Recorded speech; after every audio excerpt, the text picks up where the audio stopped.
Welcome to the St. Andrews-Wesley Jazz Vespers online service. We are glad that you found us here, and we hope that you're able to find us when we gather in person, hopefully in the fall. I have to admit, personally, I think the online Jazz Vespers service is okay, but it doesn't come close to what happens in the room with live music, live musicians, live congregation, and the interaction that happens between the two. So I hope that you'll be able to join us in the flesh in an embodied service in the fall. But for now, we're so glad that you found us here with Jennifer Scott and Rene Wurst, our featured musicians today.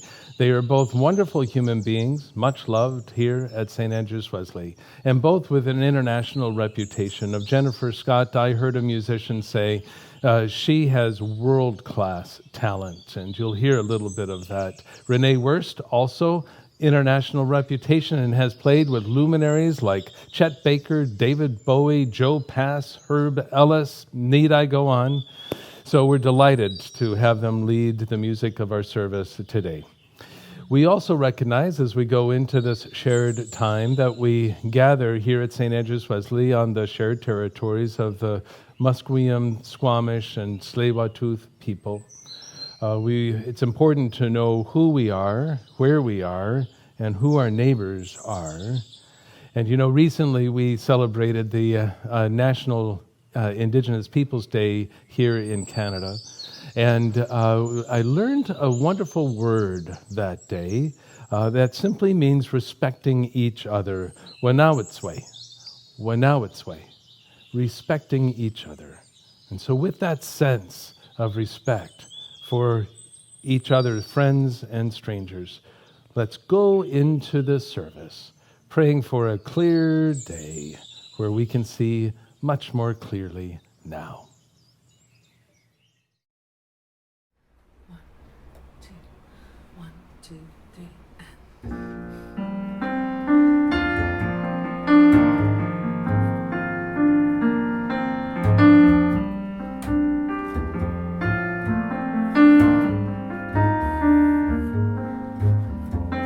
and here comes the sun, and here comes the sun, and I say it's all right.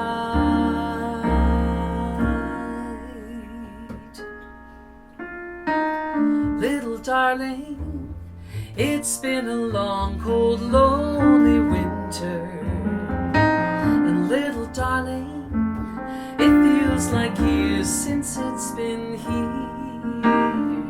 And here comes the sun, and here comes the sun, and I say it's all right.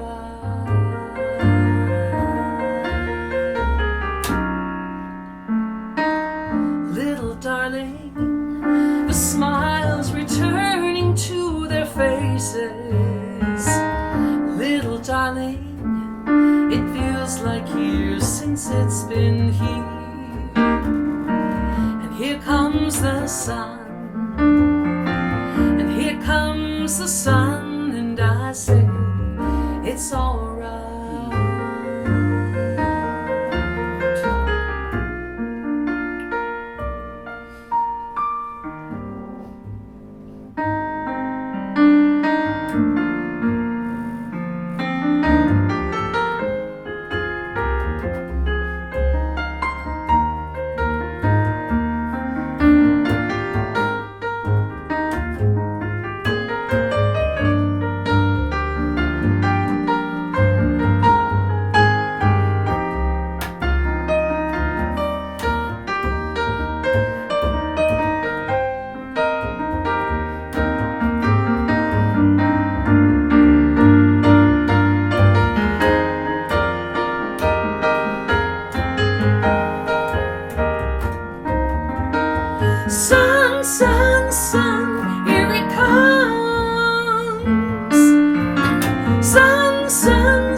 it's alright.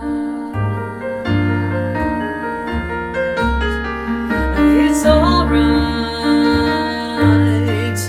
It's alright.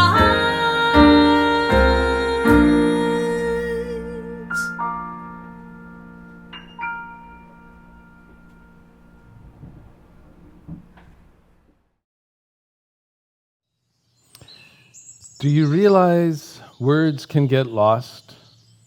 This may not be a horrible thing. After all, language is dynamic, an animal in motion, its fur gleaming in the moonlight, its body panting in the hot sun. In time, language, like all of us, comes and goes. So sure, words can get lost naturally. For example, what happened to the word crapulous? Crapulous. You may not have heard that in common usage before, but now that you have, I bet you would like to use that word as well. It's a handy word that refers to the cruddy feeling you have after you've eaten too much or have had a little more than too much to drink. Crapulous. It's also a great Scrabble word, or perhaps the word groat might come to mind. When was the last time you heard or used the word groat? However, it might have been quite useful in this brave new world of Zoom to know the word, because groat means to silently watch somebody eating and wish that they would invite you to join them. I think I have groated before and not even known it. So words come and go, and mostly we don't notice or mind too much. But a few years ago, some astute authors noticed some important words that were missing from the Oxford Junior Dictionary. The Junior Dictionary is aimed at children and youth 7 years of age and up. And since 2007, the editors of the dictionary have removed many words associated with nature. Words like acorn, bluebell, ivy, fern, moss, blackberry, dandelion, lark, raven, heron, starling, hazel, heather, goldfinch, and kingfisher. Call me old-fashioned, maybe even an old-fashioned groat, but really, are these words considered to be obsolete so that you don't put them in an English dictionary? Well, the editing body of the Oxford English Junior Dictionary said that young people no longer have much contact with nature. They're no longer hobnobbing with hedgehogs and wrens, which were also deleted, and frogs and buttercups, another casualty. They excused their actions on the grounds that they needed room for other newer words with greater relevance to the modern child, like attachment, blog, broadband, chat room, database, committee, and voicemail. Color me flabbergasted and slightly appalled. To lose the words that help us see and understand the natural world increases the likelihood that we lose a sense of connection with the natural world. Words shape our thinking. And if we have words for chat room and database, but not for ivy, fern, or kingfisher, that says something about who we are and what we deem important. Well, I can't help but think about indigenous languages that have been lost over the years. And not just lost as in, has anyone seen my glasses? But lost because the government of Canada, supported by Catholic and Protestant-run residential schools, forced the children to speak English. And children of all ages were harshly punished for speaking their native language. So not only were they forced to speak English, but they could not speak their mother tongue. What is lost when not just a few words, but a language is lost?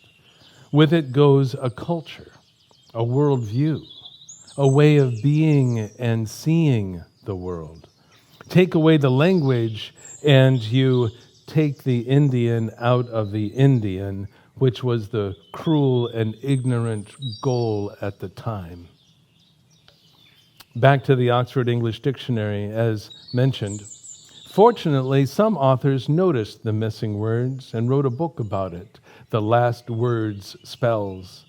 And fortunately, a collective of musicians were moved by the book and wrote a song weaving many of the lost words into the lyrics. And so as you hear the song alongside Jen and Rene, you can also read the lyrics of this beautiful piece. Listen now to Lost Words Blessing.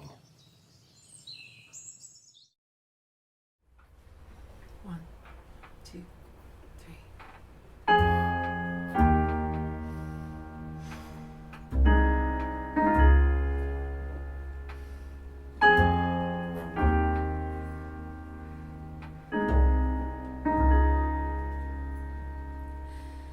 Into the wild with care, my love, and speak the things you see. Let new names take root and thrive and grow. And even as you travel far from heather, crag, and river, may you, like the little fisher, set the stream alight with glitter. May you enter now as otter, without falter into water. Look to the sky with care, my love, and speak the things you see. Let new names take root and thrive and grow. And even as you journey on, past dying stars exploding, like the gilded one in flight, leave your little gifts of light. And in the dead of night, my darling, find the gleaming eye of starling, like the little aviator, sing your heart to all dark matter.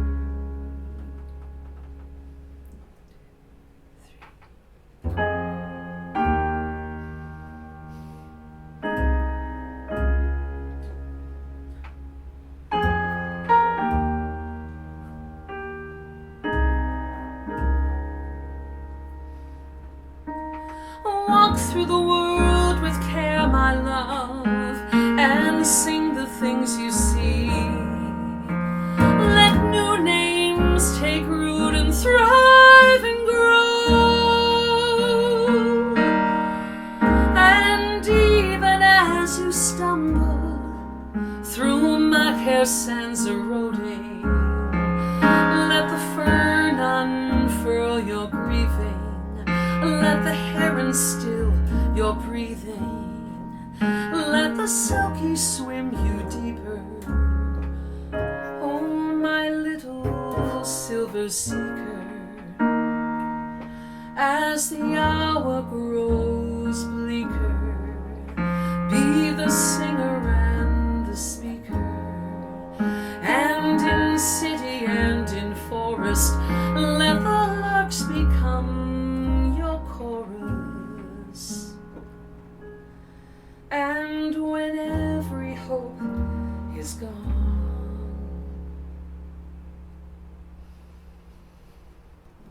let the raven call you home.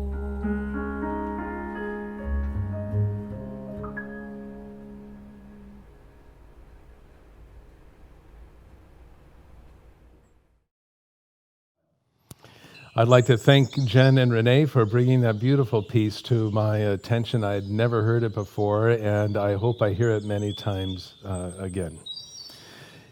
So when words are lost, a language is lost, a culture is also lost, a way of being and seeing the world.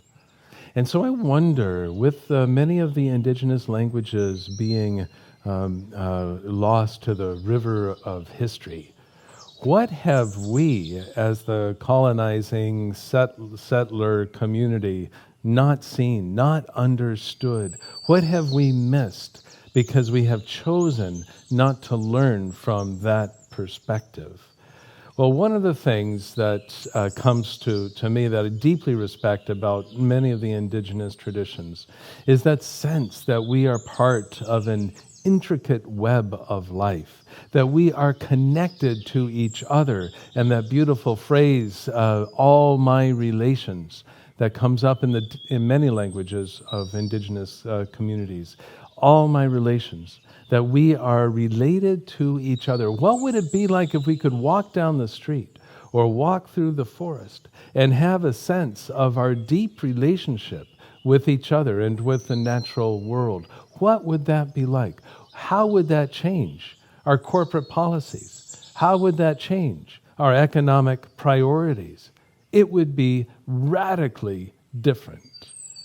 When we were marching in the Truth and Reconciliation, for the Truth and Reconciliation Commission a number of years ago, many of us wore a T-shirt that Chief Bobby Joseph helped put together. And the indigenous word across the front of the T-shirt is Namwayut, which simply means we are all one. We are all one. And you know, we also haven't paid much attention to the depth of the Christian tradition, because Jesus prayed exactly the same prayer, which you could find in John's Gospel when he prayed that they may all be one. It's a deep yearning of the human heart, I think. Not that we are cut off by divisions and fractions and violent tension, but rather that we see each other as brother, sister, sibling, friend, relative. This attitude, this worldview was so beautifully captured by the powerful speaker, Chief Seattle, a wise leader of the Squamish people, and respected by both the white community, the settler community, and his own indigenous community. And in the mid-1800s, Chief Seattle gave this speech when a commissioner from Washington, D.C.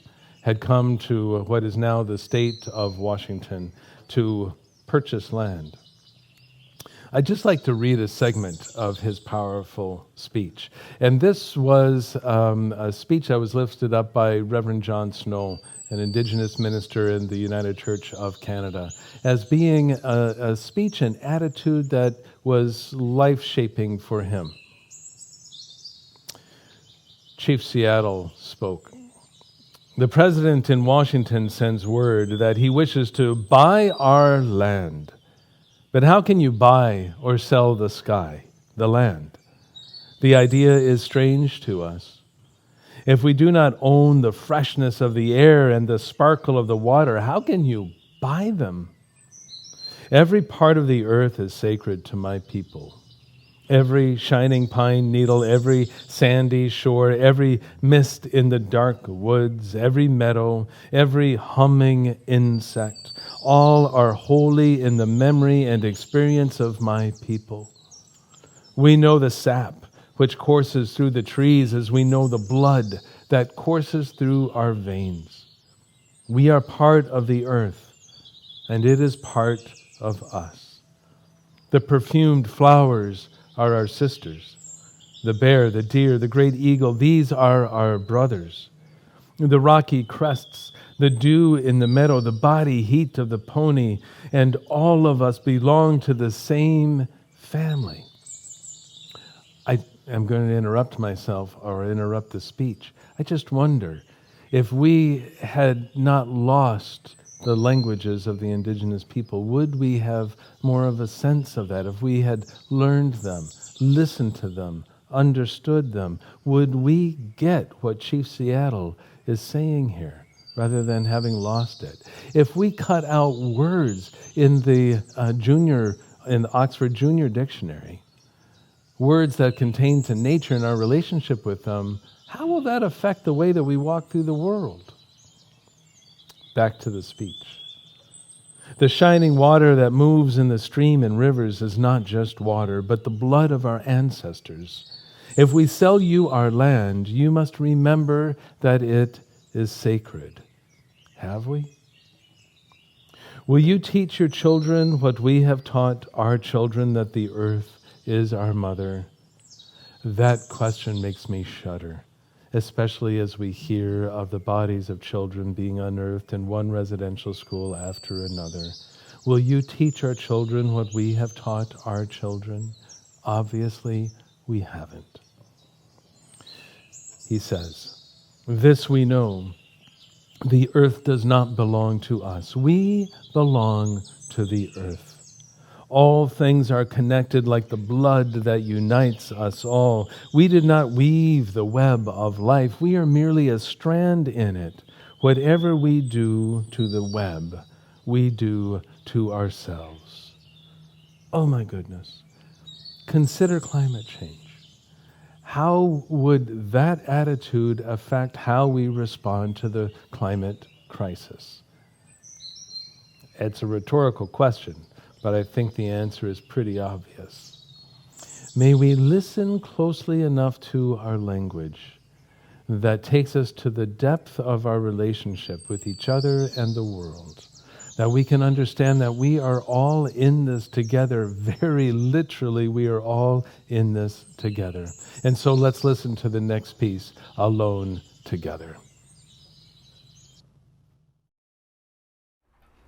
1, 2, 1, 2, 3, and...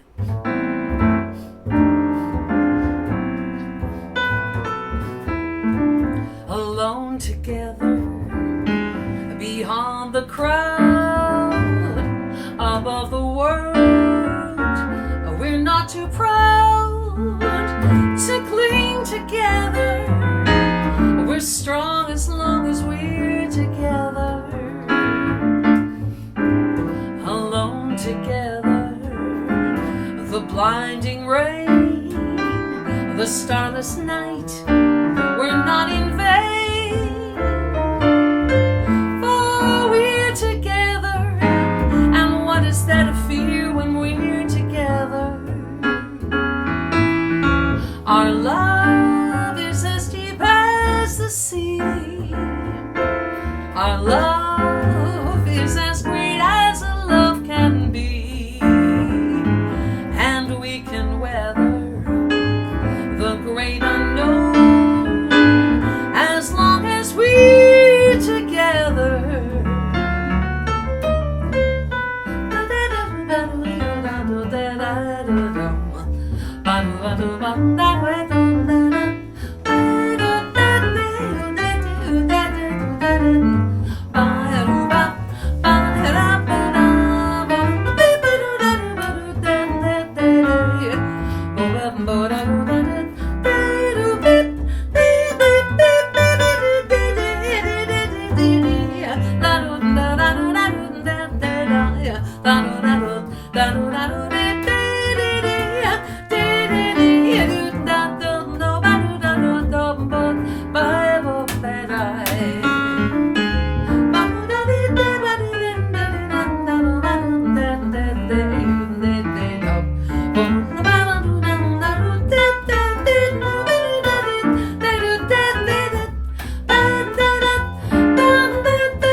beyond the crowd, above the world. We're not too proud to cling together. Oh, we're strong as long as we're together. Alone together, the blinding rain, the starless night, we're not in vain, for we're together. What is there to fear together? Our love is as deep as the sea.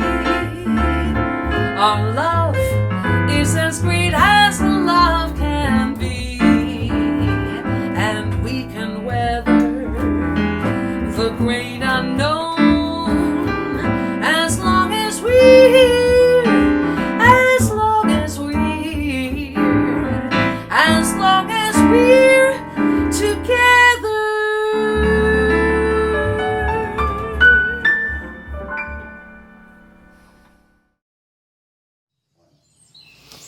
And so with an awareness of the words that take us to the depth of language and the depth of our relationships, and even point to the depth of who we are, that we are all related, that we are all interconnected, interdependent.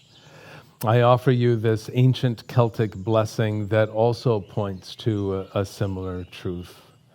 The deep peace of the quiet earth to you.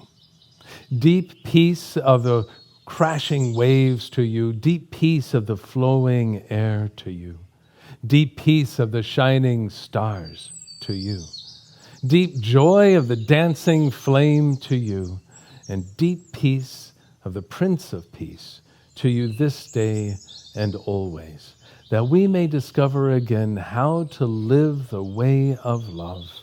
And what does the world need now more than that? The world needs love. May we live it. May we be it. God bless. 2, 3, 2, 2.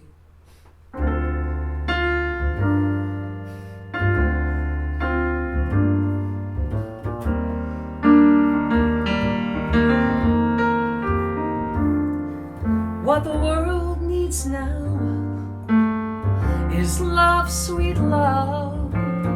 It's the only thing that there's just too little of. What the world needs now is love, sweet love. No, not just for some, but for everyone. Lord, we don't need another mountain. There are mountains and hillsides enough to climb.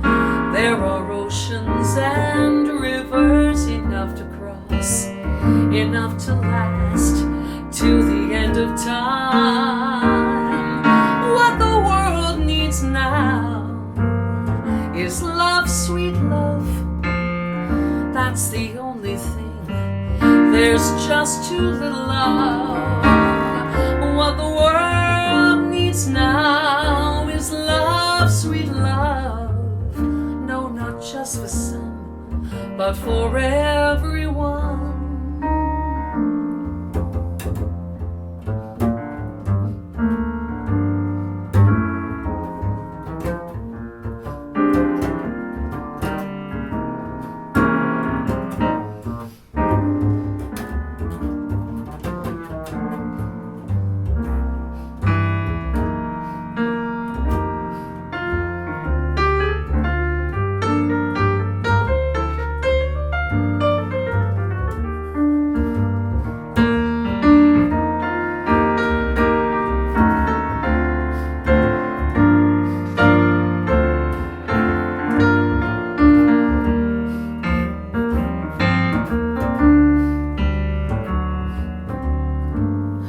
We don't need another meadow.